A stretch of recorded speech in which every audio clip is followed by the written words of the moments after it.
नमस्कार दोस्तों, welcome to the my YouTube channel knowledge talk. दोस्तों, आज जिस टॉपिक पे हम लोग बात करने वाले हैं, से जब से जीएसटी हमारे देश में इम्प्लीमेंट हुआ है, सबसे ज़्यादा किसी एक महीने में अगर कलेक्शन हुआ है, तो वो अप्रैल 2025 है। और क्या इसकी सिग्निफिकेंस है?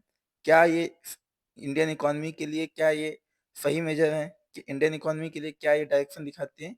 इन्हीं टॉपिक पे आज हम लोग बात करने वाले हैं। चलिए आगे बढ़ते हैं।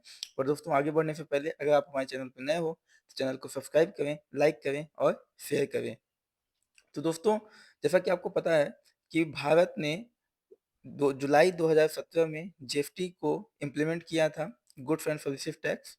उसके बाद से 2025 अप्रैल के मंथ में जो जीएसटी कलेक्शन हमारा वो 2.37 lakh crore rupees. It's a massive amount. इतनी का कलेक्शन हमने सिर्फ और सिर्फ एक महीने में अप्रैल 2025 में किया है। जैसे कि दोस्तों आपको पता है कि अप्रैल में जो हमने कलेक्शन किया है वो परचेज 2025 मार्च मंथ की है, जो हमने अप्रैल में कैलकुलेट और कलेक्शन किया है, जिसका रिजल्ट हमें फर्स्ट ऑफ में 2025 को देखने को मिलता है। आप इसमें न्यूज़ भी देख सकते हैं। GST collection in April 2025 hits record high of 2.37 lakh crore. एक महीने का हमारा जीएसटी कलेक्शन 2.37 लाख करोड़ है। इसमें क्या की रोल है, गवर्नमेंट ने क्या अप्रोच किया है बिजनेसेस को, जिससे ये हमें इतना बड़ा आंकड़ा देखने को मिलता है। आइए देखते हैं। दोस्तों, आपने जीएसटी में कभी भी कोई प्रोडक्ट परचेज किया होगा तो आपने एक चीज़ नोटिस की होगी कि उसमें 3 चीज़ें होती हैं। एक होता है सीजीएसटी, जिसे हम central goods and services tax बोलते हैं। एक होता है एसजीएसटी, जिसे हम state goods and services tax बोलते हैं। और एक होता है आईजीएसटी, जिसे हम integrated goods and services tax बोलते हैं। दोस्तों, एक एग्जांपल से मैं आपको ये चीज़ बताना चाहूँगा कि सपोज़ कीजिए कि कोई प्रोडक्ट है जो हरियाणा में बनता है और हरियाणा में ही एंड कंज्यूमर के पास वो चला जाता है, यानी कि हरियाणा में ही एंड कंज्यूमर उस प्रोडक्ट को परचेज कर लेता है। तो उस केस में दोस्तों, उस प्रोडक्ट पर केवल सीजीएसटी और एसजीएसटी ही अप्लाई होगा।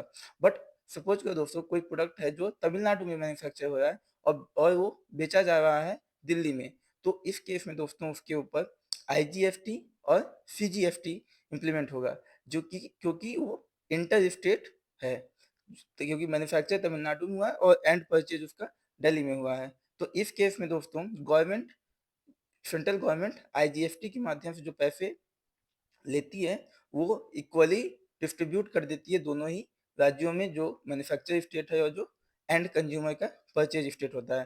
तो इसमें आप देख सकते हैं दोस्तों कि अप्रैल 2025 में जो हमारा सीजीएसटी 43,846 करोड़ के आसपास था, वो अप्रैल 2025 में वो 49,000 करोड़ है, जिसमें 11.8% की हमने ग्रोथ देखी। इसी तरीके से आप एफजीएफटी में भी ग्रोथ देख सकते हो 12.1% की।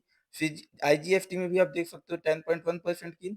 और इम्पोर्ट, दोस्तों इम्पोर्ट भी यहाँ पे बहुत इंपॉर्टेंट है, क्योंकि अगर आप इम्पोर्ट में इंडिया ने मशीनरी इम्पोर्ट की है दूसरे देशों से या रॉ मटेरियल इम्पोर्ट किया, जो कि ये दिखाता है कि इंडिया में कहीं ना कहीं डोमेस्टिक मैन्युफैक्चरिंग बढ़ रही है, इंडिया में डोमेस्टिक प्रोडक्शन बढ़ रहा है, जो कि एक सही इंडिकेशन है हमारे इंडियन इकोनॉमी के लिए।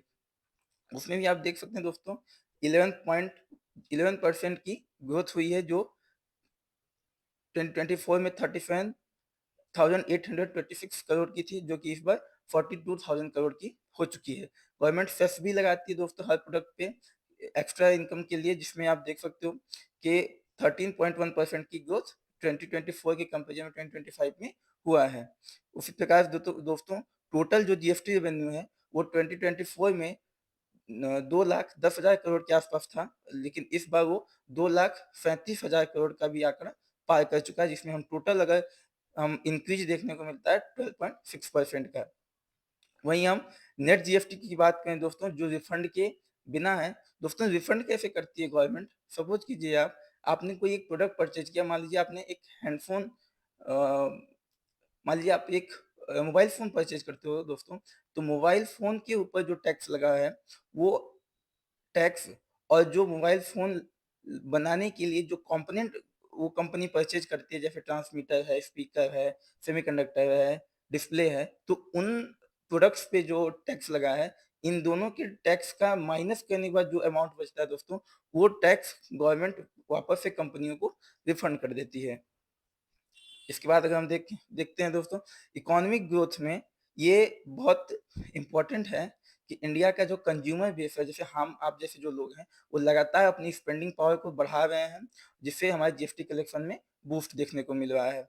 कई फैक्टर्स थे दोस्तों जो आफ्टर कोविड एकदम तरीके से डिस्ट्रॉय हो चुके थे, उनमें भी लगातार तेज़ी देखने को मिल रही है, जिनमें mainly manufacturing, construction, service sector और जो माइनिंग का सेक्टर है वो भी इंक्लूड होता है।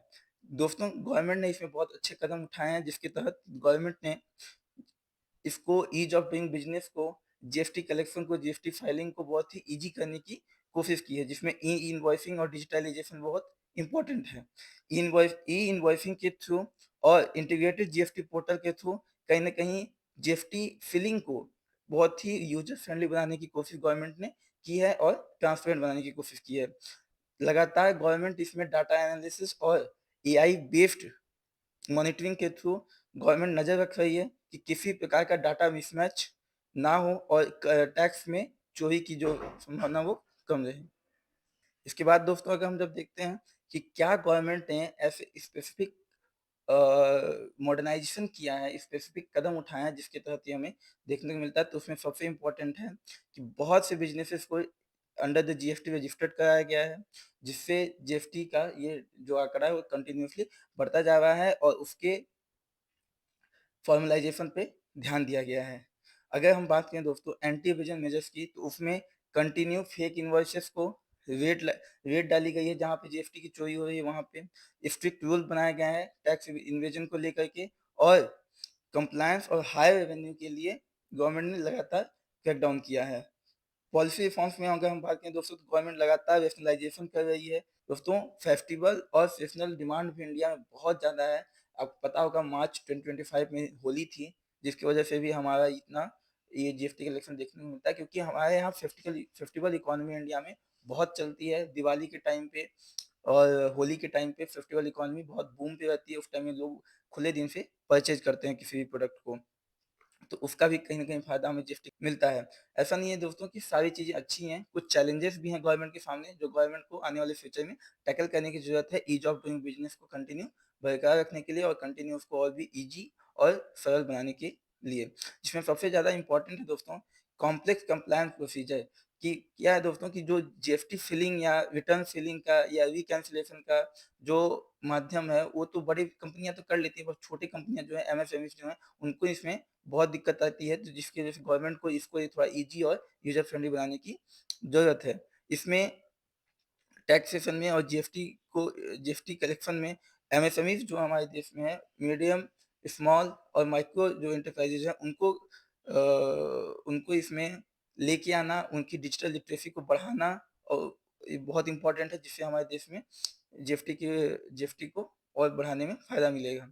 जीएसटी का जो स्लैब है दोस्तों, जीएसटी में कहा जाता है कि एक टैक्स कहाँ, इसमें 5% 12%, ये जो स्लैब्स हैं दोस्तों, इनको भी इंक्लूड करके कहीं न कहीं एक टैक्स में नहीं तो कम से कम 2 टैक्स में इनको इंक्लूड किया जा सकता है, जिससे और भी थोड़ा ईज़ ऑफ डूइंग बिज़नेस को और जीएसटी फिलिंग के लिए सरल हो जाएगा। जो आईटीसी है दोस्तों, इनपुट टैक्स क्रेडिट है, जो मैंने आपको जो हमने बात की थी कि कोई एक प्रोडक्ट है, जो उसके रॉ मटेरियल पे जो टैक्स लगा है और जो उसके फाइनल प्रोडक्ट पे टैक्स लगा है, उन दोनों के बीच का जो डिफरेंस है, वो कहीं न कहीं गवर्नमेंट कंपनी को रिटर्न में पे कर देती है। तो उसमें हमें और तेज़ी लाने की ज़रूरत है और उसमें कोई मिसमैच ना हो सप्लायर की फिलिंग में और प्रोडक्ट के एंड कॉस्ट की फिलिंग में, उसमें भी हमें कहीं न कहीं लगातार नज़र बना के रखने की ज़रूरत है। रेवेन्यू डिस्ट्रीब्यूशन दोस्तों बहुत इम्पोर्टेंट है सेंटर और स्टेट के बीच में। तो उसमें अगर हम देखें, तो जो सेंटर और स्टेट के बीच में जो डिले है, किसी भी अमाउंट को लेकर के मंथली जो अमाउंट हम गवर्नमेंट पे करती है, उसको थोड़ा कम करने की ज़रूरत है, जिससे सेंटर और स्टेट के बीच में फिजिकल रिलेशन अच्छा बना रहे और एक-दूसरे के साथ ट्रस्ट बना रहे, ज़रूरत है। अंत में दोस्तों अगर हम बात करें कि गवर्नमेंट की क्या स्ट्रैटेजी है इस ओर, तो गवर्नमेंट इसमें लगातार जो जीएसटी है उसको फॉर्मलाइज़ेशन की ओर लेके जा रही है, ताकि वो एमएसएमईज़ भी उसमें बहुत अच्छे से उसको यूज़ कर पाएँ। जो आईटीसी के जो फेक क्लेम्स हैं, जो इनपुट टैक्स क्रेडिट की जो फेक क्लेम्स है, उस पे लगातार गवर्नमेंट क्रैकडाउन कर रही है। रिटर्न फिलिंग के लिए बहुत सी सिम्प्लीफाई करने की कोशिश की जा रही है, यूज़र फ्रेंडली बनाने की कोशिश की जा रही है और रैशनलाइज़ेशन टैक्स स्लैब को कम से कम 3 टियर में 8%, 15% और 20% में गवर्नमेंट ऐसा बाँट सकती है, ऐसा मेरा मानना है। तो गवर्नमेंट उस पे भी कहीं न कहीं विचार कर रही है। अब देखते हैं आगे क्या होता है, जो भी इसका अपडेट आएगा मैं आपको ज़रूर बताऊँगा। अंत में दोस्तों मैं आपसे एक क्वेश्चन पूछना ज़रूर चाहूँगा, क्या लगता है आपको कि जीएसटी का इतना कलेक्शन कहीं न कहीं भारत की इकोनॉमी को सही दिशा में जा रही है, इसका इंडिकेशन है या ऐसा नहीं है? क्या लगता है आपको? जो भी हो आपका ओपिनियन आप बताइए हमें कमेंट सेक्शन में। आपका वीडियो देखने के लिए बहुत-बहुत धन्यवाद। जय हिंद, जय भारत।